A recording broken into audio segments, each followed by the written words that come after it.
ഇനി നമുക്ക് ഷെബീദ് റാവുത്തർ നമുക്കൊപ്പം ചേരുന്നുണ്ട്.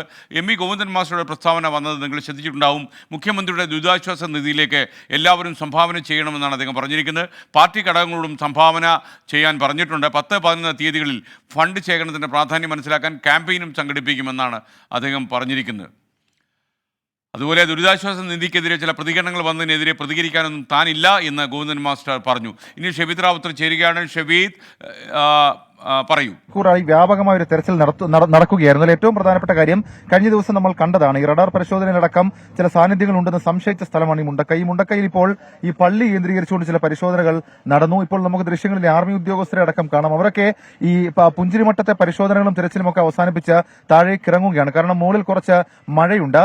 നമുക്ക് അഭിലാഷ് സ്വരൂപം കൂടെ ഇടത്തേക്ക് ആ ദൃശ്യങ്ങളൊന്ന് തിരിച്ചു കഴിഞ്ഞാൽ അതിൽ നമുക്ക് ആ പള്ളി കാണാം. മാത്രമല്ല ഇതിന്റെ ഒരു വലിയ തീവ്രത, അതിനപ്പുറത്തേക്ക് ഇതിന്റെ ഒരു ഭീകരത വ്യക്തമാക്കുന്ന ഒരു ദൃശ്യം കൂടി കാണിച്ചിട്ട് ആ പള്ളിയിലേക്ക് വരാം.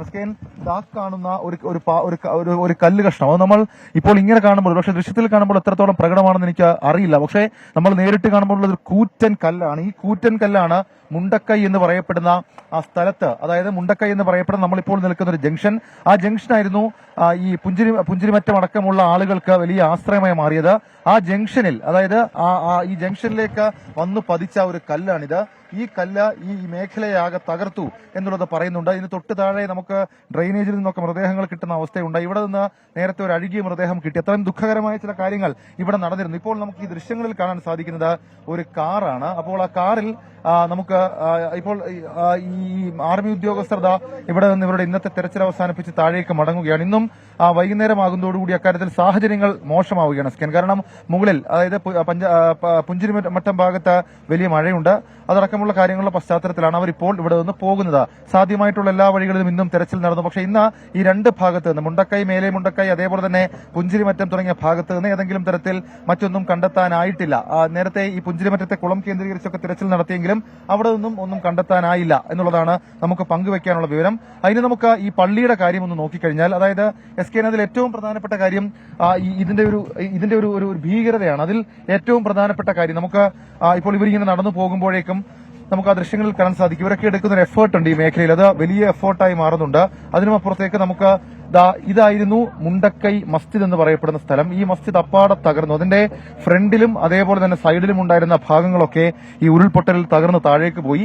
അതിനപ്പുറം ഇപ്പോൾ അവിടെ അവശേഷിക്കുന്നത് രണ്ട് മിനാരങ്ങൾ മാത്രമാണ്, രണ്ട് ചെറിയ മിനാരങ്ങൾ മാത്രമാണ്. അവിടെയൊക്കെ ചെളി കയറിയിട്ടുണ്ട്. ഈ പ്രദേശത്ത് നിന്ന് നേരത്തെ മൃതദേഹം കിട്ടിയ സാഹചര്യത്തിൽ കൂടിയാണ് കഴിഞ്ഞ 1.5 മണിക്കൂർ സമയം ഇവിടെ മൊത്തം മണ്ണ് മാന്തി ഒരു പരിശോധന നടന്നത്. തൊട്ടിപ്പുറത്ത് നമുക്ക് ഈ പരിശോധനയിൽ കണ്ടെത്തിയ ഒരു കാർ ഉൾപ്പെടെയുള്ള കാര്യങ്ങളും ഇവിടെ കാണാൻ കഴിയും. പക്ഷേ അങ്ങനെ പരിശോധന നടത്തിയിട്ടും ഈ ഭാഗത്ത് നിന്ന് ഒന്നും കണ്ടെത്താനായിട്ടില്ല. ഈ ഭാഗങ്ങളിൽ നിന്ന് വലിയ രീതിയിൽ ആളുകളെ കാണാതായിട്ടുണ്ട് എന്നുള്ള പരാതി അത് ലഭിക്കുന്നുണ്ട്. ഇന്ന് രാവിലെ നമ്മൾ പുഞ്ചിരിമറ്റത്ത് പോയപ്പോൾ അവിടെ ഒരു സംസാരിക്കുകയായിരുന്നു. അദ്ദേഹം പറഞ്ഞ കാര്യം, അദ്ദേഹത്തിന്റെ മാതാവ്, പിതാവ്, അതേപോലെ തന്നെ സഹോദരന്റെ ഭാര്യ, ഒരു കുഞ്ഞ്, ഇവർ ഇത്രയും പേരാണ് ഈ ദുരന്തത്തിൽ പോയത്. അദ്ദേഹം മാത്രമാണ് അവശേഷിച്ചത്. അതിൽ അദ്ദേഹത്തിന് വലിയ വിഷമമുണ്ട്. മാത്രമല്ല അദ്ദേഹം പറയുന്ന കാര്യം, അദ്ദേഹത്തിന്റെ കാറടക്കമുള്ള കാര്യങ്ങൾ ഇന്നത്തെ തെരച്ചിലിൽ കണ്ടെത്തുകയും ചെയ്തിട്ടുണ്ട്. ഏതായാലും ഇന്ന് ഏതാണ്ട് വൈൻഡപ്പ് ചെയ്യുകയാണ് ഈ തെരച്ചിൽ എന്നാണ് നമുക്കിപ്പോൾ ഈ ആർമി ഉദ്യോഗസ്ഥർ എന്ന് മനസ്സിലാക്കാൻ കഴിയുന്ന കാര്യം. നാളെയും സാധ്യമായ മാർഗങ്ങളിൽ തിരച്ചിൽ നടക്കും. നാളെ ഈ ഐബോർഡ് ഡ്രോൺ പരിശോധനയൊക്കെ ഈ ഭാഗത്ത് നടക്കാനുള്ള സാധ്യത അതുണ്ട്. അത് ഇങ്ങോട്ടേക്ക് എത്തിച്ചു ഇന്ന് രാവിലെ കളക്ടർ DR മേഘശ്രീ പറയുന്ന ഒരു സാഹചര്യം ഉണ്ടായിരുന്നു. അങ്ങനെ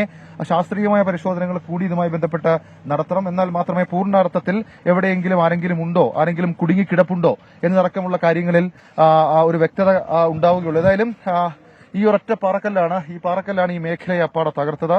ഈ മുണ്ടക്കൈ എന്ന് പറയപ്പെടുന്ന സ്ഥലത്തെ ജംഗ്ഷനെ അടക്കം അപ്പാടെ തകർത്തത് ഇത് അതിന്റെ ഭീകരത വ്യക്തമാക്കുന്നുണ്ട്. ഏതായാലും നാളെ വീണ്ടും പരിശോധന പുനരാരംഭിക്കും എന്ന് പറയുന്നുണ്ട്. സംശയമുള്ള മേഖലകളിൽ വീണ്ടും പരിശോധനകൾ നടത്തും. നാട്ടുകാരുടെ ആവശ്യപ്രകാരമടക്കം പരിശോധനകൾ നടത്തും.